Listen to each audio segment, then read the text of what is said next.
이번 사건은 신출 귀몰 완전 범죄가 될 뻔했으나 끝내 덜미가 잡힌 희대의 강도 사건입니다. 9년 전 사라졌던 CC 황후의 별을 찾았습니다.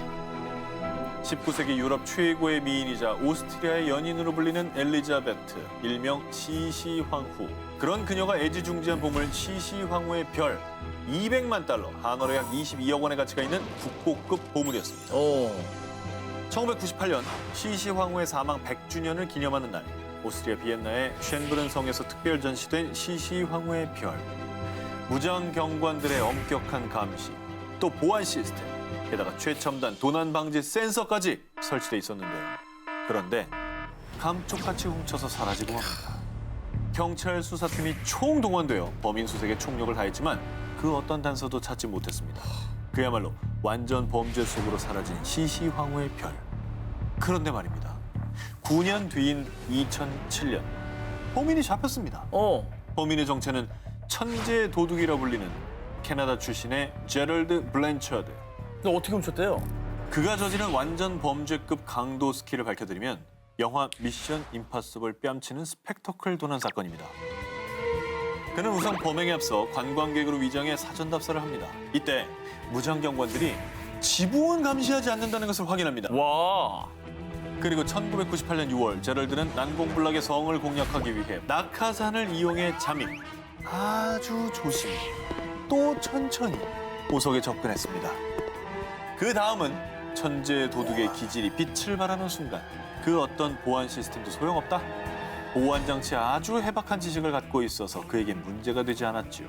그게 가능하구나. 진짜 소름이네요. 그런데 이토록 한치의 오차도 없는 도난 사건을 저지르고 황당하게도 2007년에 다른 절도 혐의로 체포가 됩니다. 그래서 경찰이 집을 수색했는데 아주 우연히 CC 황후의 별이 발견된 거라고 합니다. 그리고 경찰 조사에서 왜 그랬냐는 질문에 그의 대답은 왜 훔쳤냐고요? 스릴 넘치잖아요. 이랬다고 합니다. 반성하는 기색이 하나도 없어서 그렇죠. 좀 빨리 좀 잡혀서 다행인 것 같다는 생각이 들어요. 그렇죠. 네. 또 다른 걸 훔칠 수가 있으니까. 그러니까요. 영화보다 더 영화 같았던 도둑들의 범행. 앞으로 이런 절도는 정말 영화에서나 봤으면 좋겠습니다. 미치도록 잡고 싶었다. 범죄의 재구성 19, 16위 공개합니다. 5분의 살인자, 여중생 살인 사건. 일본 아오모리현 하치노 헤이시, 시로시타 사초메. 자신의 집에서 싸늘한 시체로 발견된 14살 소녀 미야코 와카나. 아이고. 26년 전의 그날로 거슬러 올라가 보겠습니다.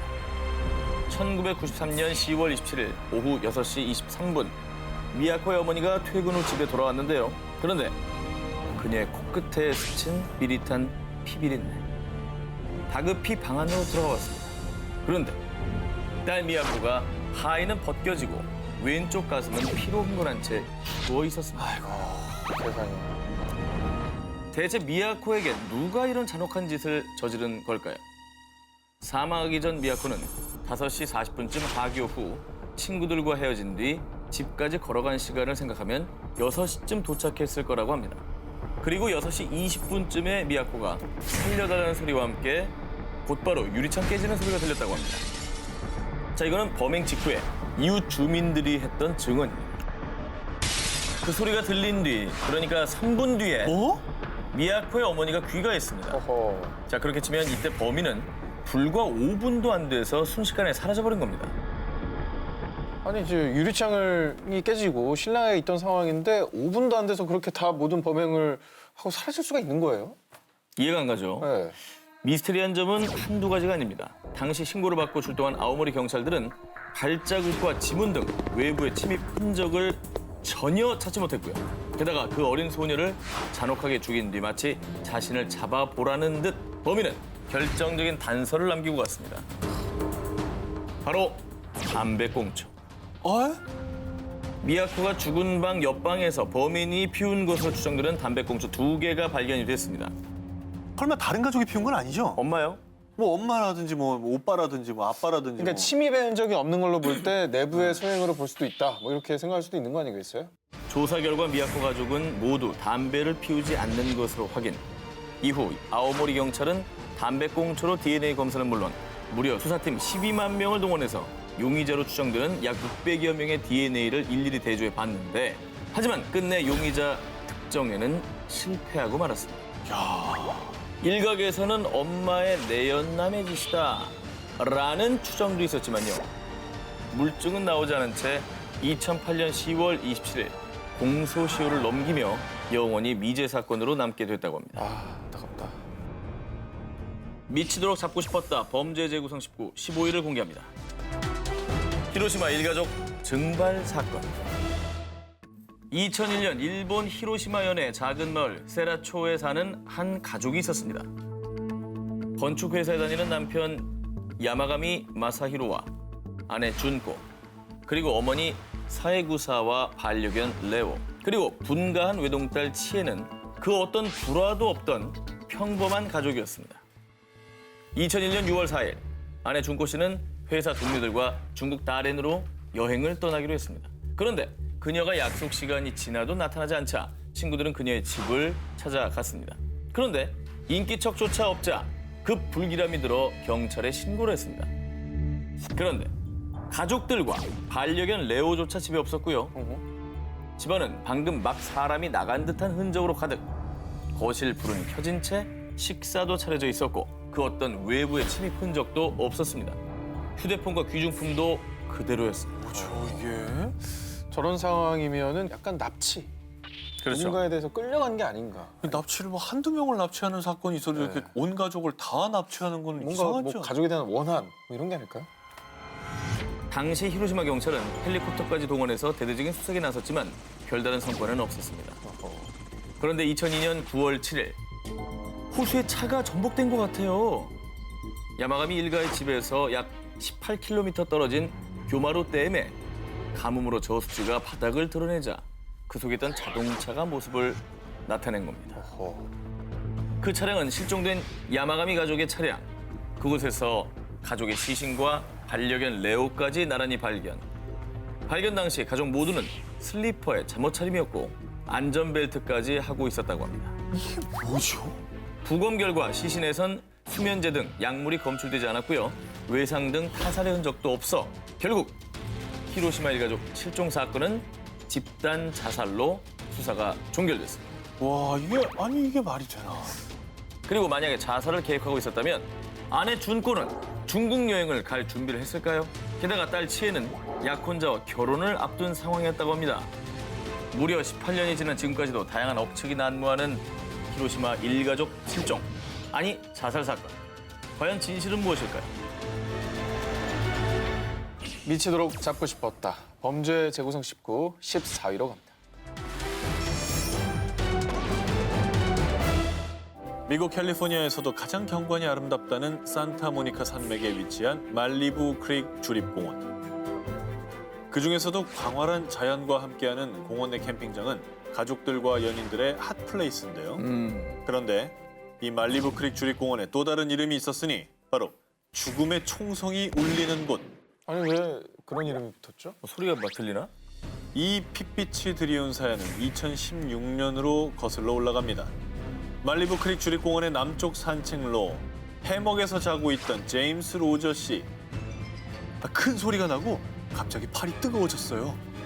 샷건에서 발사된 산탄에 팔을 맞는 사건이 발생. 아이고. 곧바로 주위를 둘러봤지만 아무도 발견할 수 없었다는데요. 그리고 2017년 1월에는 공원 내 캠핑카 안에서 잠을 자던 멜리스 씨는 오전 5시쯤 총성을 들었는데 그의 캠핑카에 선명한 총탄 자국이 발견. 누가 저 숨어서 자꾸 난사하고 있네 보니까. 그런데 결국 2018년 6월 22일에는 사망 사건까지 발생했는데 어바인에 거주하는 35살 트리스탄 뷰데 씨는요.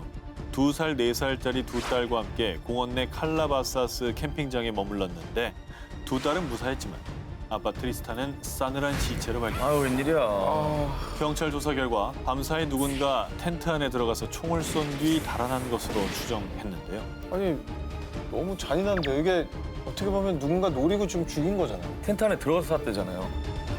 뭔 일이래? 당시 불과 50m쯤 떨어진 곳에서 새벽 4시쯤 4발의 총성을 들으니만 있을 뿐 결국 이 살인사건은 이후 캠핑장에 올린 총성이라는 기사를 통해 미 전역에 공포심이 번졌고요. 이 사건 직후 주립공원 측은 캠핑장을 당분간 폐쇄해야 한다고 발표. 이후 범인을 잡기 위해서요. 미국에서도 큰 경찰 조직인 LA 카운티 셰리프국에서 증거를 샅샅이 수색했으나 안타깝게도 뚜렷한 단서는 찾지 못했다고 합니다. 2016년부터 2018년까지 제가 지금 3건만 얘기했는데 사실 3년간 접수된 총격 신고만 모두 10건이 넘는다고 합니다. 아휴, 참.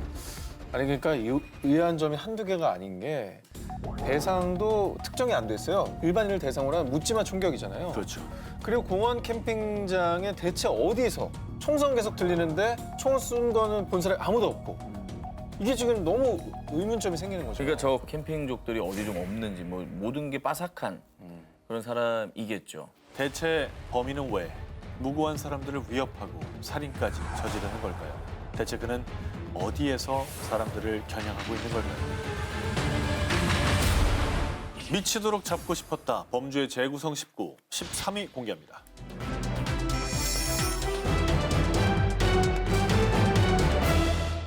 (2010년 8월 23일) 런던 경찰서에 걸려온 한 통의 전화. 아들이 일주일째 연락이 안 됩니다. 집 앞에 가도 인기척이 없어요. 자, 이렇게 신고를 받은 경찰들은 문을 따고 그의 집에 들어가 봤습니다. 그런데 아들의 모습은 보이지 않고 대신 화장실 욕조 안에 빨간 스포츠 가방 한 개가 덩그러니 게다가 자물쇠로 잠겨 있었었는데요. 뭐야? 아 제발 그거 아니길 바랍니다. 영화에서 많이 봤거든요. 아. 저 큰 백 자물쇠 뭔가 연상이 되는데 그 가방 안에 든 것은 알몸 상태로 숨진 아들 게러스 윌리엄스.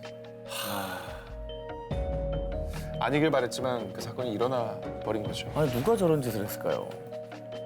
게러스 윌리엄스, 그의 정체는 케임브리지대 학생으로 위장한 영국 정보통신본부의 암호 해독 전문가였는데요. 오. 당시에는 영국 정보기관 MI6에 파견된 상태였다고 합니다. 자, 그래서일까요? 그의 죽음을 둘러싸고 수상한 점이 한두 가지가 아니었습니다. 자, 발견 당시 시신은 상처 하나 없이 깨끗했고요. 독극물과 같은 타살 흔적도 전혀 없었습니다. 또 욕조의 가장자리, 가방의 지퍼, 또 집안에 그 어떤 지문과 발자국도 남아있지 않았죠. 심지어는 살해당한 피해자 본인인 윌리엄스의 DNA조차 말입니다. 경찰은 그의 자살 가능성을 확인하기 위해 요가 전문가까지 동원, 실험을 해본 거죠. 하지만 가방 안에 웅크리고 들어가서 지퍼까지는 겨우 닫을 수 있었지만 여기에 스스로 자물쇠까지 잠그는 건 불가능. 게다가 자물쇠 열쇠는 가방 안, 그의 몸 아래 있었기 때문에. 더 의아한 점은 영국 정보기관 MI6에서 윌리엄스의 실종 사실을 가족에게 일주일 뒤에야 알려준 점. 이건 또 뭐죠? 저는 MI6도 의심이 됩니다. 그 정도 전문가들이라면 DNA 지우는 건 일도 아니죠. 또한 그의 MP3 데이터와 통화 기록도 모두 삭제된 점을 두고 게러스 윌리엄스의 여동생은 그가 비밀 정보국 안에 내부 비리를 폭로하려다 살해당한 것이라고 주장을 하는데요. 하지만 무수한 추측만이 계속될 뿐 그 어떤 증거도 사건을 해결할 단서도 나오지 않은 상황. 그는 왜 가방에서 죽음을 맞이했을까요? 자, 다음 특종입니다. 일본의 이 남자 역시 뜻밖의 장소에서 의문의 죽음을 맞이했는데요. 1994년 4월 23일 도쿄의 이노카시라 공원에서 한 청소부는 쓰레기통을 보고 기겁을 하고 말. 쓰레기통에 버려진 비닐 봉지 속에 토막난 사람의 발목이 들어있었기 때문입니다. 경찰들은 곧바로 공원 전체의 쓰레기통을 샅샅이 수색했는데요. 그 결과 공원 내에 있는 7개의 쓰레기통에서 무려 27조각으로 토막난 사체를 발견. 하지만 이 27조각은 전체 시신의 3분의 1에 불과했습니다. 피해자의 머리와 몸통 일부는 아무리 찾아도 보이지 않았는데 아니 근데 일단은 너무 잔인하거든요. 이건 정말 원한 관계라고 볼 수밖에 없는데요. 네. 저렇게까지 할 필요가 있습니까? 자, 이토록 잔인하게 살해당한 피해자 일단 누구일까요? 네. 경찰은 피해자의 손발과 남아있는 지문 또 DNA를 통해 간신히 신원을 확인할 수 있었습니다. 자, 피해자는 바로 35세 1급 건축사 카와무라 세이치. 이 남자의 죽음을 둘러싼 풀리지 않는 의문점. 대체 누가, 어떤 원한이었어 이런 짓을 저질렀을까? 그리고 그 자체가 너무나도 일정하게 약 20cm 길이로 토막나 있었는데 공원 쓰레기통 투입구의 크기와 꼭 맞게 잘린다는 점. 이게 미리 유기할 곳까지 다 계획을 해놨다는 거죠. 또한 사체의 혈액은 한 방울도 남김없이 완전히 빠진 상태.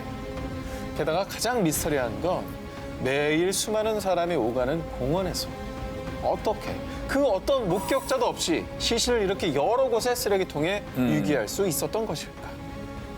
그런데 6개월 후 단서 하나를 찾게 됐는데 사건 당일 공원 근처 편의점에서 쓰레기 봉투를 구입한 남자 2명이 있었다는 겁니다. 자, 곧바로 경찰은 목격담을 토대로 제작한 몽따주를 도쿄 시내 전역에 배포했지만 이 역시 범인을 찾을 수는 없었습니다.